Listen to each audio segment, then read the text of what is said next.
So you're in a career that doesn't feel aligned for you, but you want to shift into something that does feel aligned to you. First and foremost, you have to feel aligned within because your career and everything else is reflecting you back to you. So something I did in my career as I was pivoting, when I was really unhappy, I realized that the best things and the most aligned things were not going to come from anger, resentment, frustration, and escapism. So I worked on myself first. I used the tools. I used somatic tools. I used therapy. I used coaches to help me understand internal alignment. And that means, what does Shabnam like to do? What does Lauren like to do? What does she enjoy? What makes her happy? What makes her unhappy? What really grinds her gears? What are her core values as a person? You're defining them, not your job.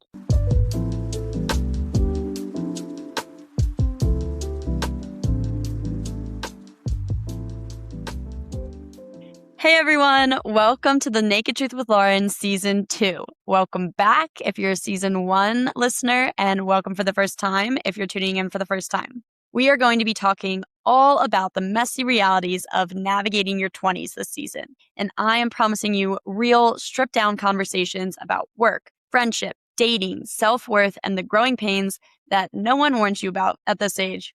Hopefully, you will feel a little less alone after listening. I'm your host, Lauren, a 29-year-old professional living in DC, passionate about creating spaces for open conversations and building genuine community. And I am so glad you're here.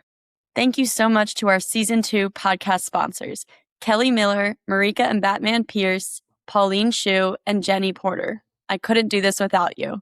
Have you ever been sitting at your desk at work, wondering if you're actually cut out for this high-pressure life? Today's guest, who I met at a local contrast therapy mastermind for entrepreneurs, totally gets it. Shabnam Khan spent 8 years on the front lines as a critical care and travel registered nurse. But while she was busy saving lives, her own anxiety was running the show behind the scenes. Her anxiety stemmed from imposter syndrome, workplace bullying, a lack of staying present, and toxic work environments. Needing a big change, she discovered the power of sound therapy and breath work, leading her to found her brand, Khansciously Healing and Wellness Services. Now she's on a mission to help others reconnect with themselves in grounded and transformative ways. She currently works full-time in patient education while also creating immersive healing experiences. Get ready for a real, messy storytelling episode about hitting a wall, reclaiming your peace, and learning how to breathe through the chaos. Welcome to the pod, Shabnam. Thank you. I'm excited to be here and excited to talk to you and to everyone that's listening. So, to start at a high level, what's been your high and low of the week so far? Thanks for asking that. So this week was a little bit emotionally dense. So my high of the week was on Monday morning. I had a really challenging morning that I just felt like I could not get ahead of. You know, when something happens in your day or in your morning specifically, that just feels like it already kind of messed with your energy. Mm-hmm. So now, are you going to let that dictate the rest of your day? Ideally, no. But then something else happens, and then something else happens, and then something else happens. And I ended up like really using my tools, you know, breathing, prayer, meditation, and shifted my entire day. Wow. And normally I would just let the emotions pass and the energy pass, like for however long it takes. But I got so serious about not wanting to feel that way for the rest of the day that I like even verbally said out loud, like, I am not going to spend the rest of my day like this. I also made some cacao, which is really, really raw. It's made from the cocoa bean. It has a lot of really good healthy properties and helps to uplift our mood. But I think I just want to highlight, like, there's so many tools that we have in our life to like regulate our nervous system. And it was really celebratory for me to be able to like see them work in real time and just have like such an amazing day for the rest of the day. Ended up being one of the best days of the month. Whoa, that's crazy.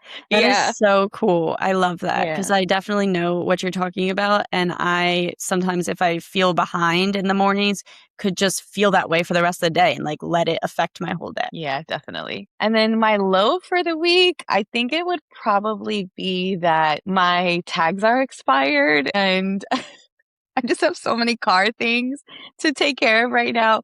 My tags are expired. I need my brakes done. I need an oil change. And I need to get a couple things done on the car before I will pass safety inspection. And then like my juicer broke. Like there's just all these like adulting tasks, little things. I got to make a doctor's appointment that is sitting on my to-do list. So that's giving low. It's giving low. I think there's so many people who are listening right now who can relate. No one tells you how hard adulting is when you own everything and have to take care of your own bills and the car thing and your car payments. And then if you move, the inspection and changing your tags and getting your license at the DMV, all of that stuff. And it takes time. No, totally. Because I did carve out the time and went and got the safety inspection. And then they told me that, oh, you have to go do all these things. So I was like, okay, I need to find my next window of time, to carve out the time and be present with it and not be anxious as you're moving through the day trying to get things done. I want to be fully present as much as I can be. I have some adulting tasks I've been pushing off too. And one today that I actually tried to get Claude Cowork to help me with as an experiment was researching the different health insurance plans, because I realized that I qualify for Medicaid, but I've been paying for my own individual health insurance, which is like astronomical. And so I want to see if I can save money.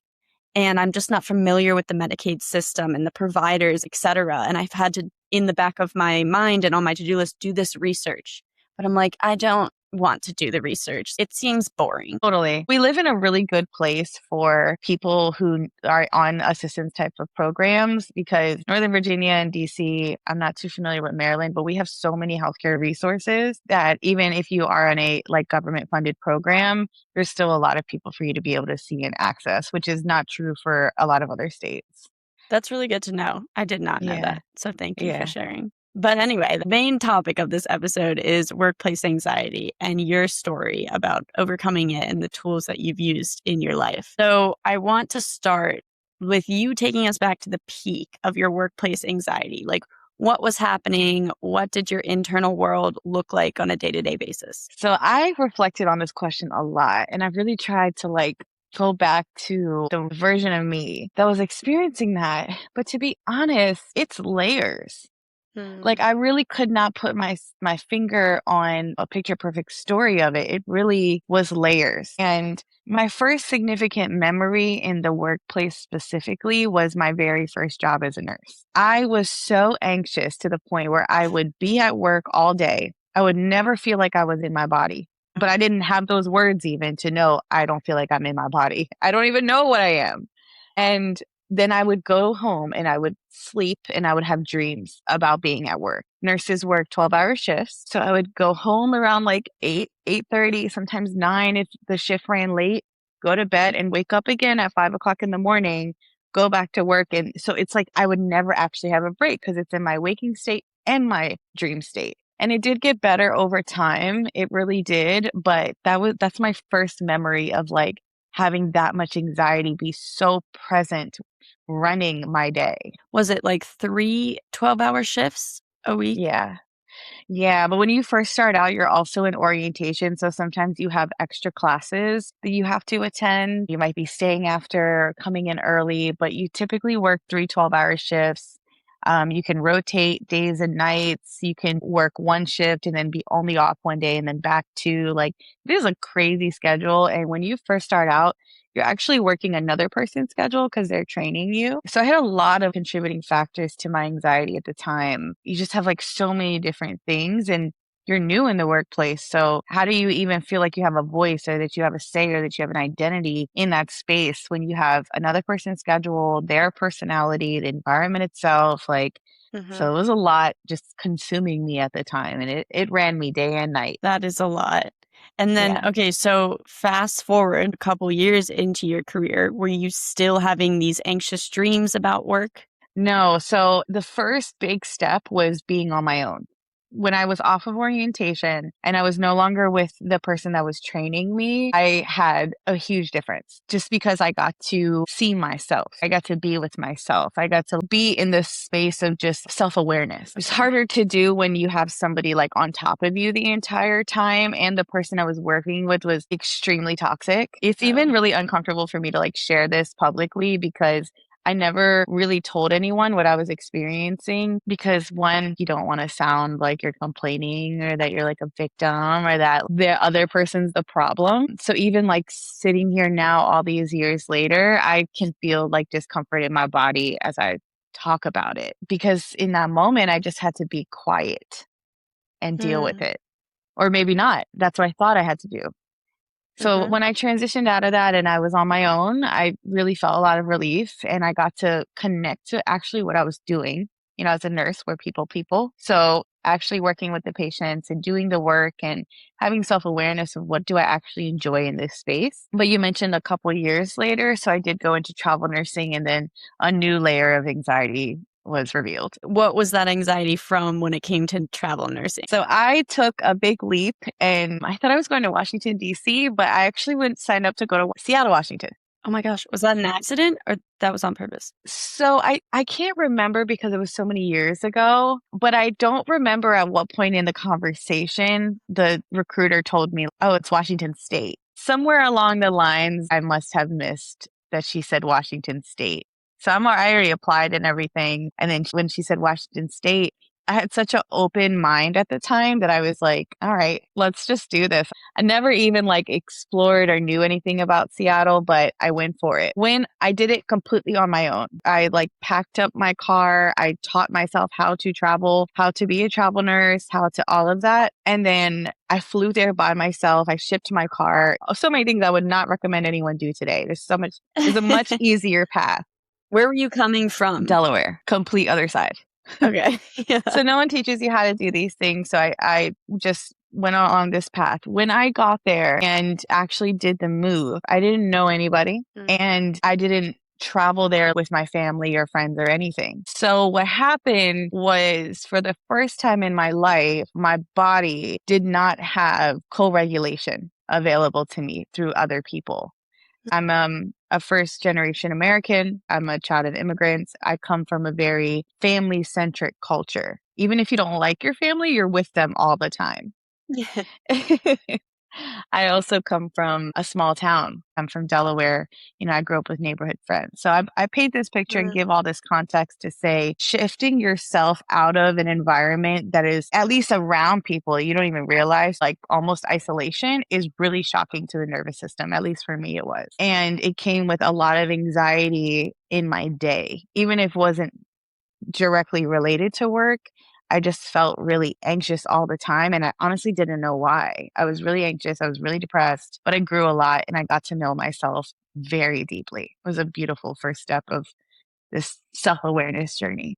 Yeah, I know exactly what you mean. I did some nomading when I worked remote, and this was after a couple years of working. So I graduated college, been working at Deloitte for like, I don't know, 6 months, and then the pandemic hits.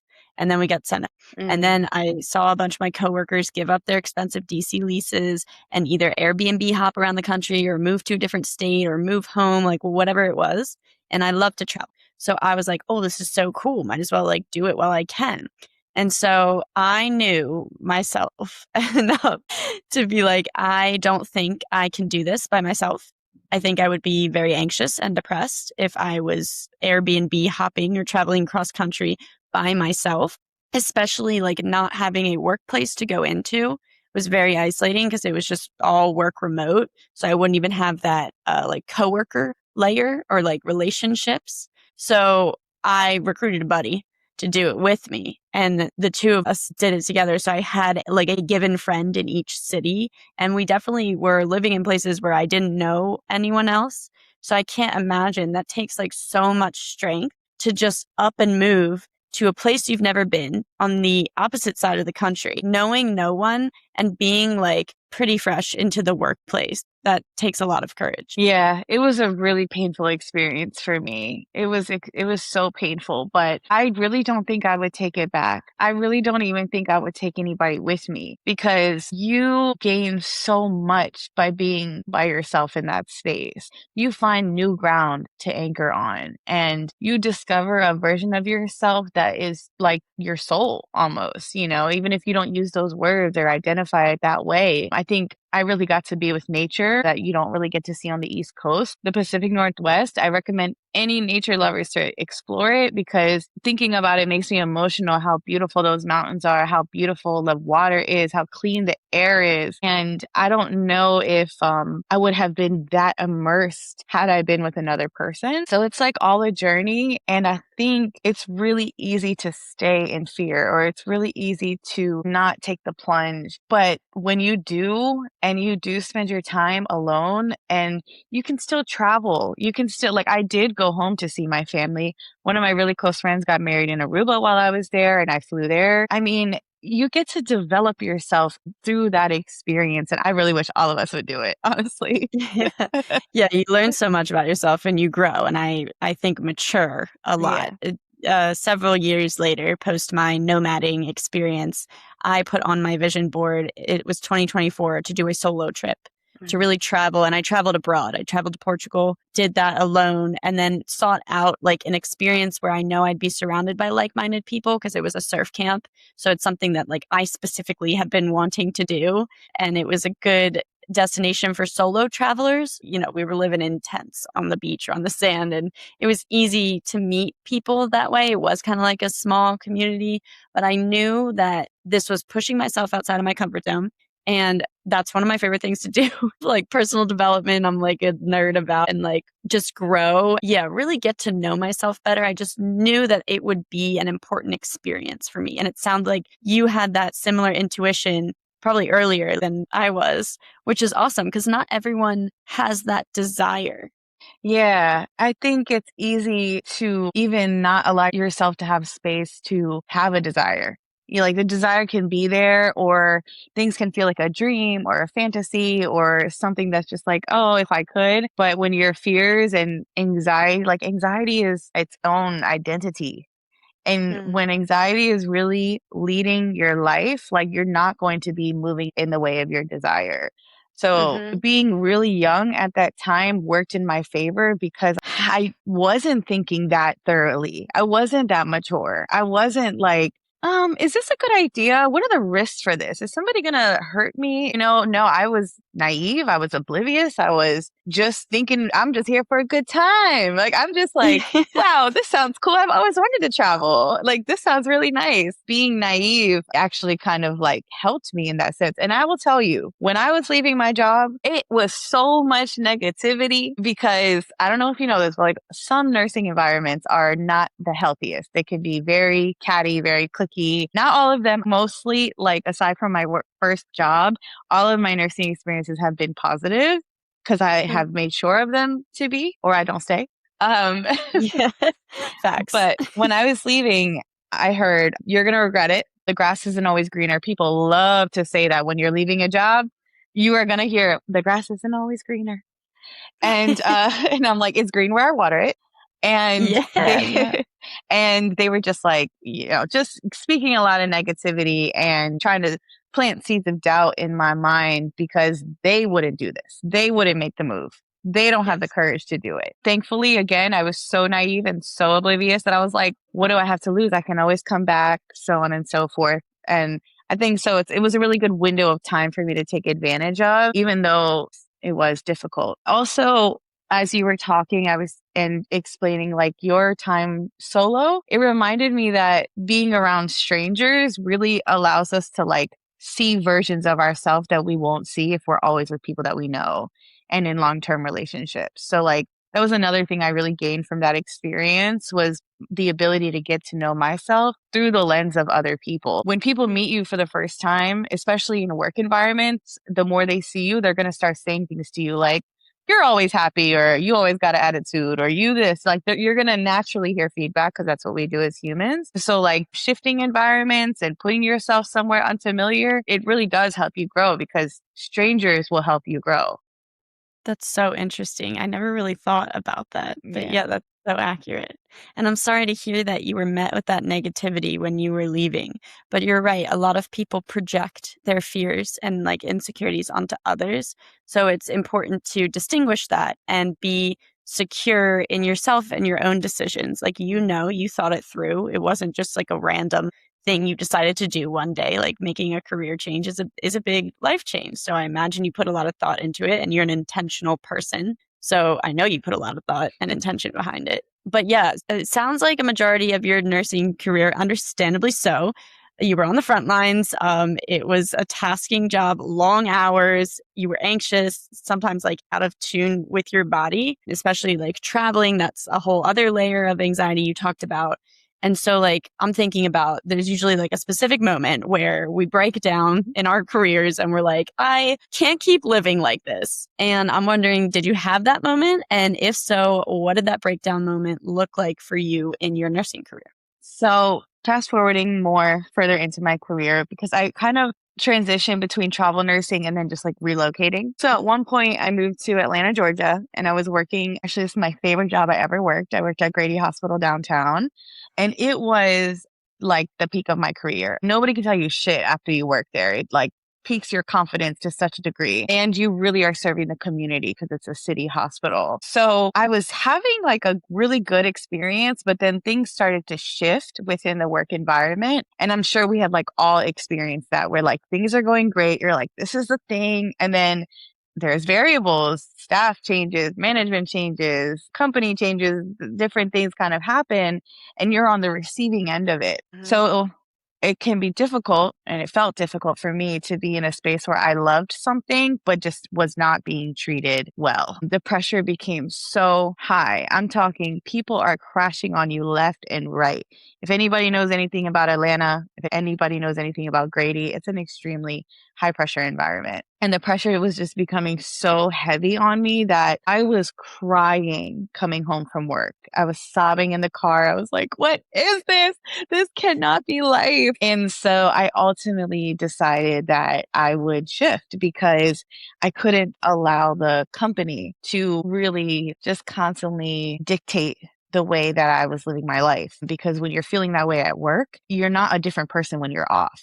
You know, you're spending majority of your time feeling unhappy or miserable. And then when you're off, you're still carrying some of that with you. I don't remember what exactly happened, but I have this vivid image of myself, actually recorded myself, and I was crying and I was trying to like share this story of like how painful it was to be a nurse in this environment and so on and so forth. I never shared it because I just never did. But I remember like the fact that I even thought to pull out my phone and record myself, because I'm not somebody who typically does that, was a huge indicator that something needed to change. Interesting. Yeah. Thank you for sharing and being so honest. Well, first of all, the breakdown crying. I think a lot of listeners, and myself included, can relate to that at some point in their career. Second of all, my reaction to your work life or your work person or persona is not different than your personal or your home life person or persona. That is so key. There's like this separation that people think about in the environments that I've been in, where it's like work and life, work-life balance, we hear, right? Whatever. That exists, and I talk about it too. But people think like their person is like separate. It's like a work person and like a personal or like a home person. And I'm like, no, you're the same person. We're all human. And there's no way we spend so much time at work, like all of these hours. There is no way that none of that seeps into your personal life. It's your day, whatever career you're in. When you spend 8+ hours a day, like doing that, and you don't have a lot of other time, like to do other things during the day, that is a majority of your day. And you can't just switch off your emotions. Like it doesn't work like that. So like, obviously it's going to carry over and like affect your day, whether that's positively or negatively. It's really crucial for people to hear that, because like, if you are that miserable in your career where you're working all the time, you're going in on a daily basis, whatever, 3, 4, 5, 6 days a week, and you're crying every day, or you're crying on your commute to, from, and your nervous system is just so messed up. Like it's not healthy as a baseline for your entire health, for your entire life. Like it is affecting you. I have seen careers age people. I actually previously saw, and I don't know if I've said this publicly either, something that discouraged me from climbing the corporate ladder at Deloitte was one of my bosses. I looked at her and she was prematurely graying. She was in her 30s. She was stressed out all the time. She had gray hair. Well, not gray. You know, there were gray hairs. Her hair Mhm. was lovely, but you could just see the impact and like speeding her aging. And I was like, I do not want that for future me. I do not want that. I want the exact opposite. And it sent me running in the opposite direction. Yeah, you're so right. It's not that separate. I mean, do you have to be 100% of yourself at work? Like, no, you don't have to walk in with every detail of your personal life, but you need to be yourself all the time. It's just how, like, you would have different friends and you have different versions of you that might be with your different types of friends based on the friend, but you're still yourself. You're not creating in a totally different identity or a mask for you to be in this other space, because you're just creating more disconnection in your body. So you think your job is the problem, but really it's that you're not fully connected within, and your job is part of creating that for you. So it's just like, even if you get a new job, you've already created that disconnection in your body. Like, you need to get aligned within so that your job is synergistic with yourself. And I understand that jobs are a means of income first and foremost, and they define it as a privilege. And then they look at it like, I don't have the privilege to choose a job that I enjoy. But then we have to talk about belief systems. Like, it always comes back to self. That Yeah. was really well said. I think a lot of people need to hear that. So thank you. Okay, I actually hate sweating when I sleep, and I'm a hot sleeper. Cozy Earth solved this problem with its bamboo sheet set, which provides cooling comfort and unparalleled softness. And I got you 21% off. Just use my code TRUTH at checkout at cozyearth.com. If you use code TRUTH, TRUTH, you'll get 21% off. And if you forget, use the link in the show notes for all the details. Apparently, Oprah has included Cozy Earth on her favorite things list for 7 consecutive years, so you know it's got to be good. More Labs Morning Recovery is the #1 alcohol recovery supplement that helps you wake up clear-headed and refreshed. It comes in handy whether you've had a late night out, a long work day, or just need a boost. Their clinically proven formula is powered by DHM, which is a plant-based ingredient that helps the liver process toxins efficiently, fights fatigue, and reduces sluggishness. Enjoy 25% off with promo code NAKED at morelabs.com. It's promo code NAKED, NAKED, at morelabs.com for 25% off, or use the link in the show notes. So when you were struggling with this anxiety in your nursing career, you found sound therapy and breath work at some point. For anyone listening who has no clue what these things are, can you break them down for us, please? Yeah, of course. So, I just mentioned that it always comes back to self, but how do you know yourself? How do you know who you are? How do you know what you want? How do you not be the person that you were raised to be if that totally wasn't in alignment? So meditation, being like an umbrella term, is this practice of observing yourself, being centered, being grounded, being present. It's the practice of non-attachment. But there's different forms of meditation. Sound therapy is the intentional use of acoustics to create a desired state. So your desired state could be relaxation. So I would play instruments a certain way that would help your brain and your body come into a state of relaxation. It does that by brain chemicals, hormones, it would be like a whole scientific bodily process of that. So there are many different instruments that you use to do a sound bath, and every practitioner facilitates it differently. But the point that I really want to bring home is that when you go to a sound bath, you're not just having a mental experience, you're having a physical experience. So it's not just working on your mind, like, I'm relaxing now. It's the sound vibrations, and we are vibrational beings. So it's the vibrations that are coming from the instruments, creating a frequency that your body is attuning to. And then if you are really dropped in, then you're also getting your mind out of the way, so your body can have the experience with these instruments. And from there, it's just like everyone has a different experience. Sometimes you're relaxed and sometimes you feel like let me put it in the words of someone else. We did one last night, and when we were done, this girl woke up. She was like, whoa, I was just transported to another place. It's just cool because it shows you like the potential of what's within when you like kind of let go. So sound baths are a way to have a meditation with your brain and body and consciousness. I like that. Yeah, I love that. I've done a couple sound baths, and I think my first one wasn't that long ago. It was last year towards the end of the year.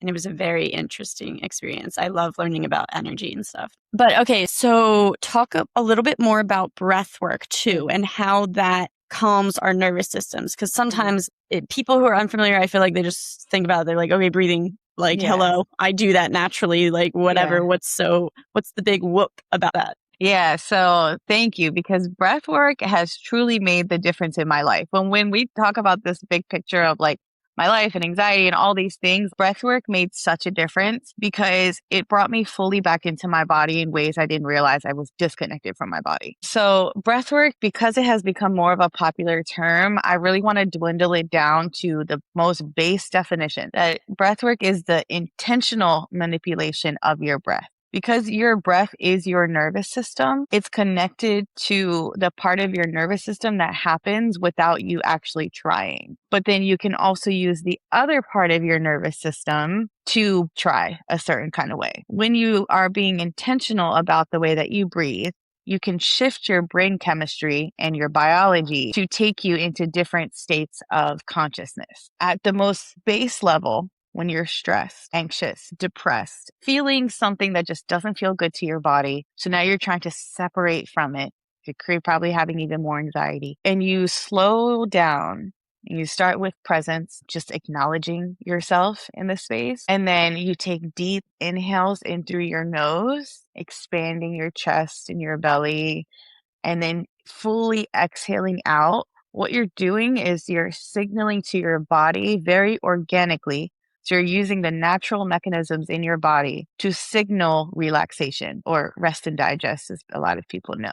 When you do breath work, you're signing up to work a little bit with that breath. So depending on the type of breath work you're signing up for, the guide or the facilitator will have you breathe at different patterns, different intensities. You might hold your breath at certain intervals because you're shifting your brain chemistry intentionally for some sort of desired outcome. The more you go into breath work and try different methods, you'll actually start to drop into your subconscious self. And that's when a lot of for lack of better words, repressed or buried, or the things you don't give a lot of attention to on purpose will begin to surface. Because as we know, like, how many times have we done something subconsciously? So clearly it's in our mind somewhere. So when you do breath work, you're bringing a lot of presence to your body and to your mind and to your inner self, like the true inner self. So there's varying levels of how you can have a breathwork experience. And so as you can tell, I'm like super passionate about it because your breath is your life force energy. You know, if you believe in a higher power, this is your direct connection to your higher power. It's the first thing you do when you come into this life. It's the last thing you do. You know, as a nurse, we can have everything else fail,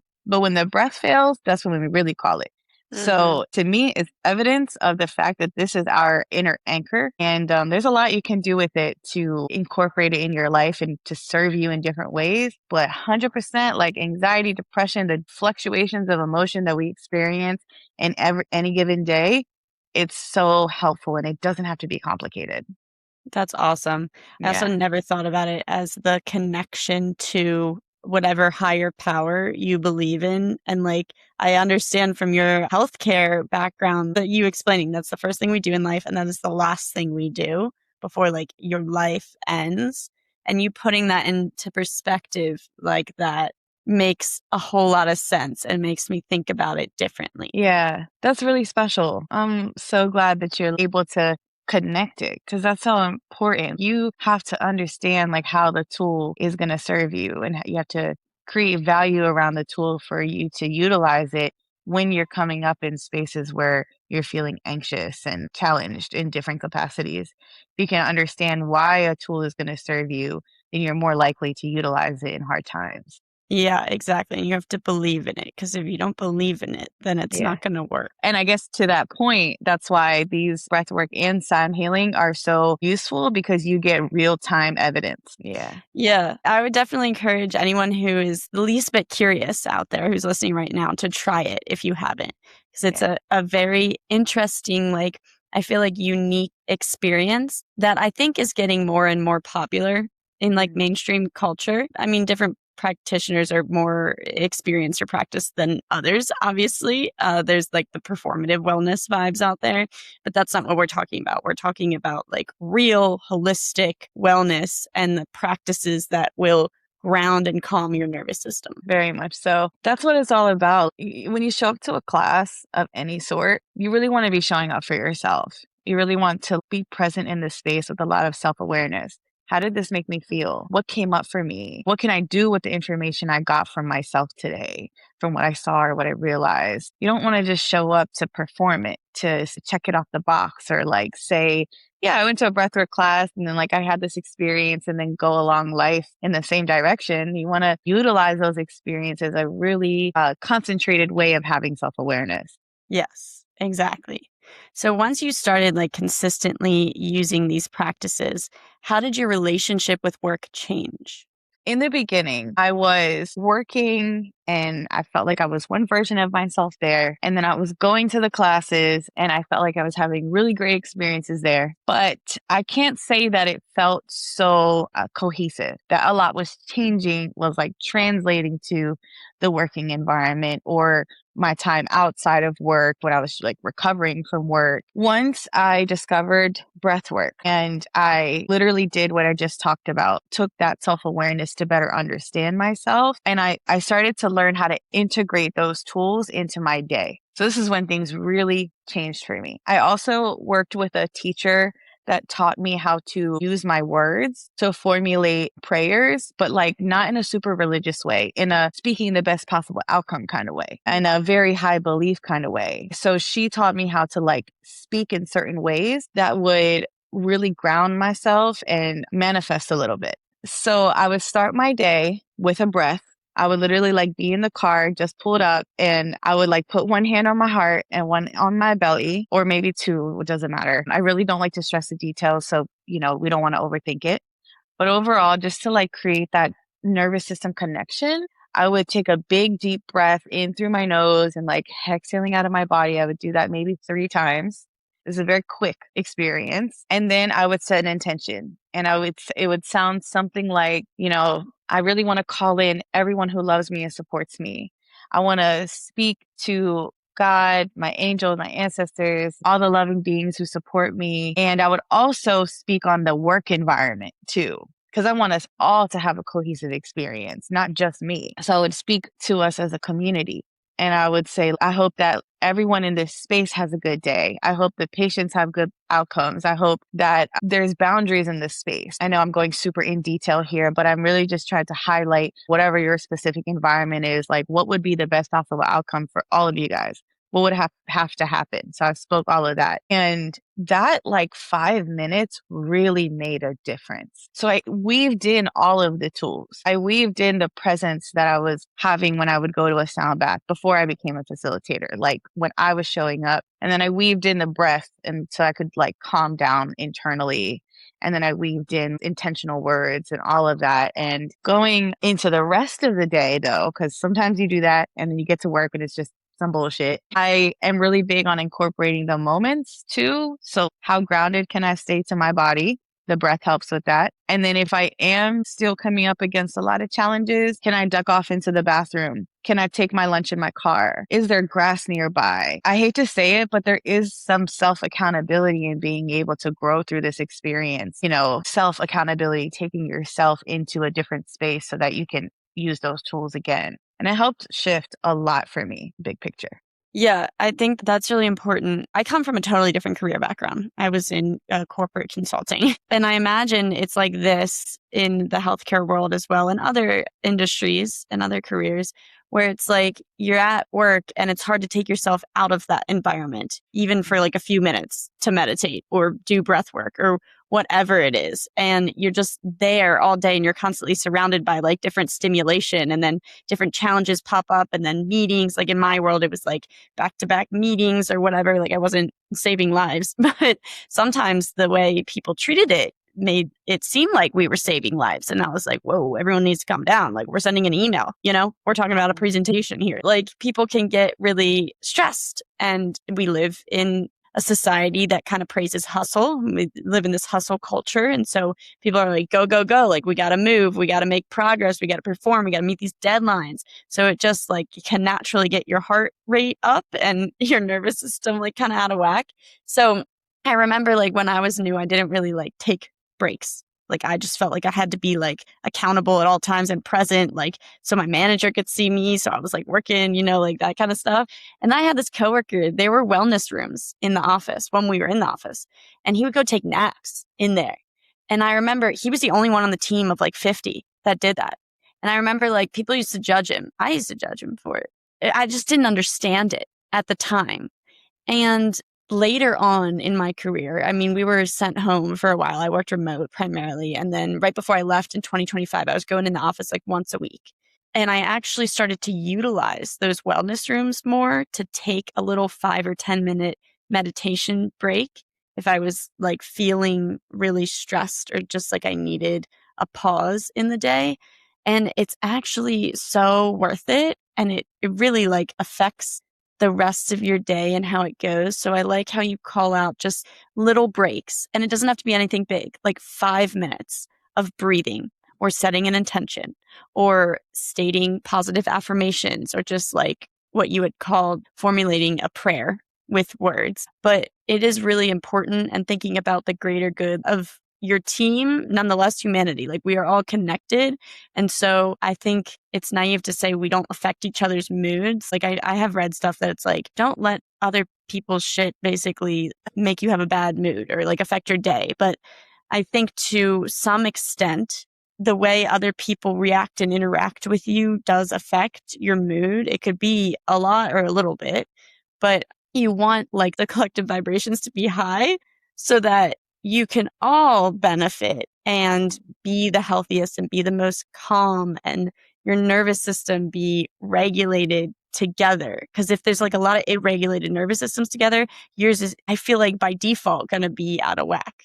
Yeah. You're going to have to work harder to stay regulated versus if you're like all regulated, it's going to be easier for everyone to be regulated. I live in the world of energy, that everything is energy. So of course, you don't have to be dependent on the people around you for you to have a good day, but you can set the intention for all of us to have a good day. But hey, if they don't have a good day, I still set the intention to have a good day. That type of positive energy, the universe loves that. The universe loves people who like to also pour into the ones around them. It's going to funnel through you even more. So, and I say that as like somebody who has like lived it and seen it in action over years of self-development. It reminded me of something when you were talking about Deloitte. I am in corporate now. I work for pharma, not directly, but indirectly. So I represent, I should say. And when I started my job, the first like few months, I remember having this moment, and it was the end of the day. It was 5 p.m. I closed my laptop and I was like, this is why most of America is so miserable.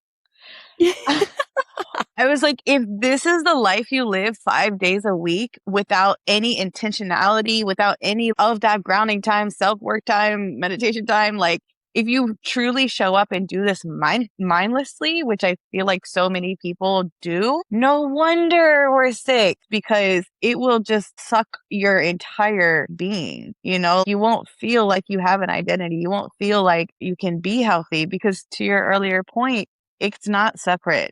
It's majority of your life. It's majority of your attention, your skill set, all of it takes your creativity. All of these things are just not healthy for us. And so when I closed my laptop that day and like realized like how I had been living that week, making the switch into corporate and now working like 5 days a week, I said to myself, Shabnam, you have to be really intentional. You have to be really intentional. You need to amp up the structure a little bit, create a routine for yourself, because otherwise you'll lose yourself in this system, because that's what it's designed to do. So I made myself, like, I opened a spreadsheet and I mapped out all this stuff. I created categories for all of my various needs, social needs, financial, wellness, blah, blah, blah, blah, blah. And I started to create personal system, because I refuse to get swallowed up.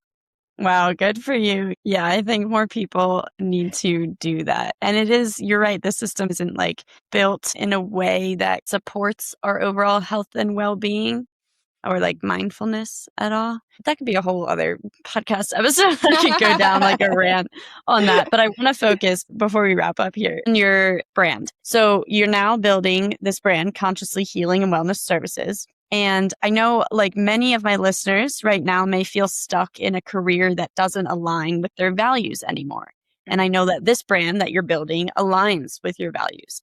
And so I'm wondering, what advice do you have for these people?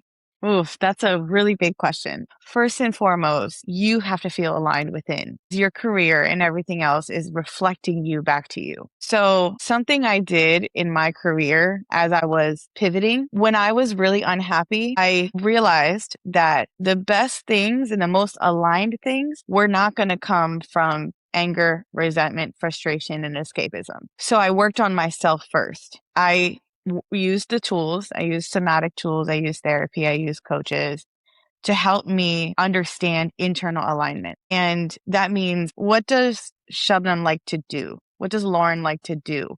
What does she enjoy? What makes her happy? What makes her unhappy? What really grinds her gears? What are her core values as a person? You're defining them, not your job. So that's, now you've created a little separation between yourself and your job, even if you're naming that your job is not in alignment, but you do know what is in alignment. So now you've highlighted that. So I made sure to come to that place first. And then I said, I really want my next opportunity to come from a place of gratitude and not a place of anger. So then I really focused on gratitude. So now I'm creating a good energetic foundation for that next opportunity to come in an aligned fashion. And if you don't know who you are, then there's your first step. Who are you? What are your core values? Once you define them for yourself, then you can have faith, and big on that, whatever that faith is in, but having some level of faith that the universe is now going to shift you into that alignment, because you're standing on business with yourself first. So it's law that the universe has to bring that in alignment to you, because your life is always going to mirror you. But if you're wavering within, like, this is kind of my value, but it's kind of not, then that's what's going to show up. If you can get as solid as you can within, as regulated as you can within, then that's going to be a great first step of like truly getting into alignment with your job as an external thing. So use your job as information, but it doesn't have to dictate you.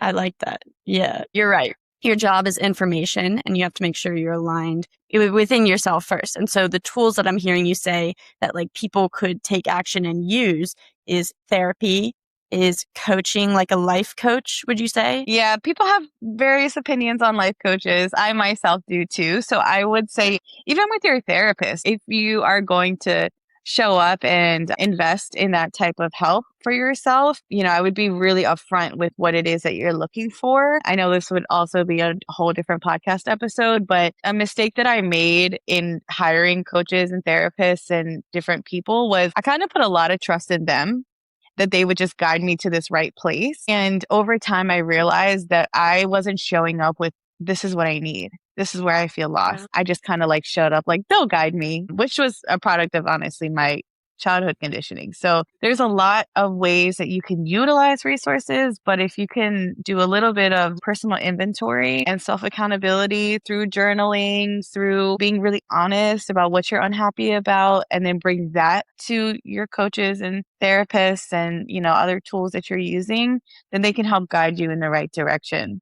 Got it. Yeah, that is key. Thank you for sharing and distinguishing that. So my last question for you is, if you could go back to the previous version of yourself who was in the thick of the anxiety and the hustle, think nursing career, what is one thing that you'd tell her? Ooh, so many things I would tell her. Man, I think I would tell her that she is much more powerful just because of who she is. She doesn't have to earn power. And by power, I don't mean ego power. I mean presence. I mean confidence. I mean worthiness is actually the word I'm coming to now. You're worthy and you are just enough as you are organically, even when you have more to learn. I would just tell her to stand up with her head held high with more confidence. You are in your power because you're here. Yeah, that is so hard. It's so hard, I think, for us, especially as women. I have struggled with that. I know personally, just believing that I'm enough just as I am.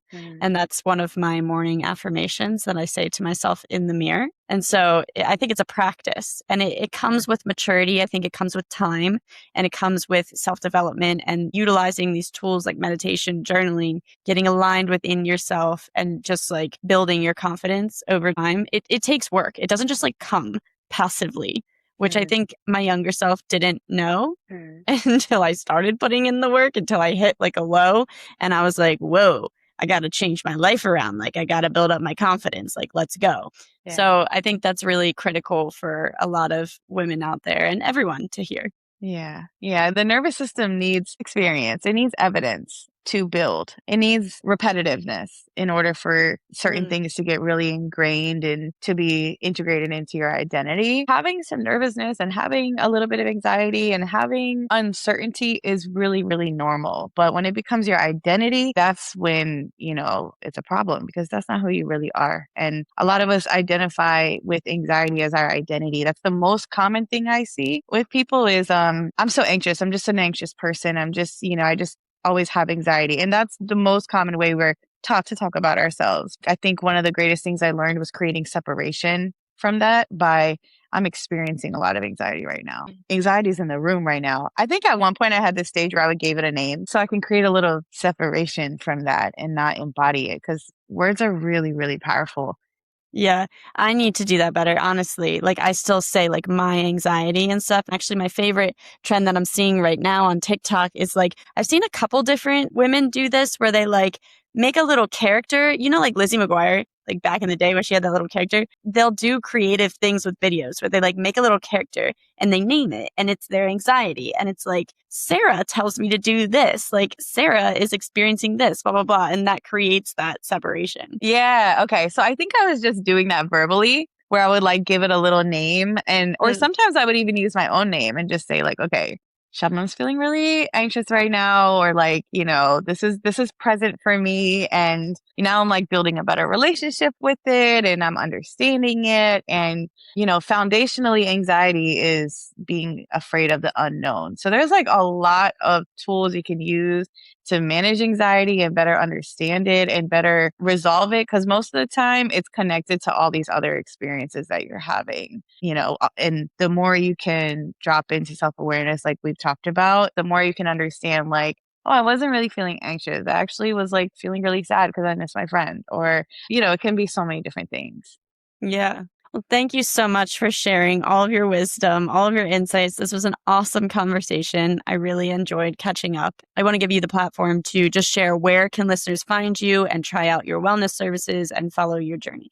Okay, perfect. Thank you. So right now I'm kind of moving throughout the DMV and hosting classes in different studios. I'm in Georgetown at a studio called RN Balance and I do sound baths there and I'll have different workshops popping up in this space as well. There's also a lot of other great facilitators in that space too. So I recommend trying different people to find your style. But also I have a cacao sound bath, breath work, like integration type of experience that's coming up next month at Georgetown Massage. I'll be co-hosting that with my friend Isa. She's has a brand called Cacao Mexico. And then let me give you my Instagram. That is probably like the best way to stay connected with my events. And it's called Consciously because I believe that all of what we do in our subconscious, we want to shift that to come into our conscious. That's how we really change our life. And so that's spelled Khansciously. So consciously, but with my last name. Yeah, I love that. That's great branding. And I will put everything in the show notes so listeners can easily find you. I am really big on education. So all of my classes have somewhat of a informational component to them so that you can really understand like what the modality is and how to utilize it, how to integrate it. And because of that, if anyone wants to just send me a message, like we can hop on a call, we can talk about like a little bit about what you're going through and if this modality is fit for you. I'm really big on being present with you. So if anything sounds intriguing or you're just curious, but you're not ready to take the plunge, just send me a message because I'd be happy to support you. I love that. That's very generous of you. Thank you so much. Thanks for listening to The Naked Truth with Lauren. If you like the show, make sure to subscribe, rate, and review it on whatever platform you're listening or watching.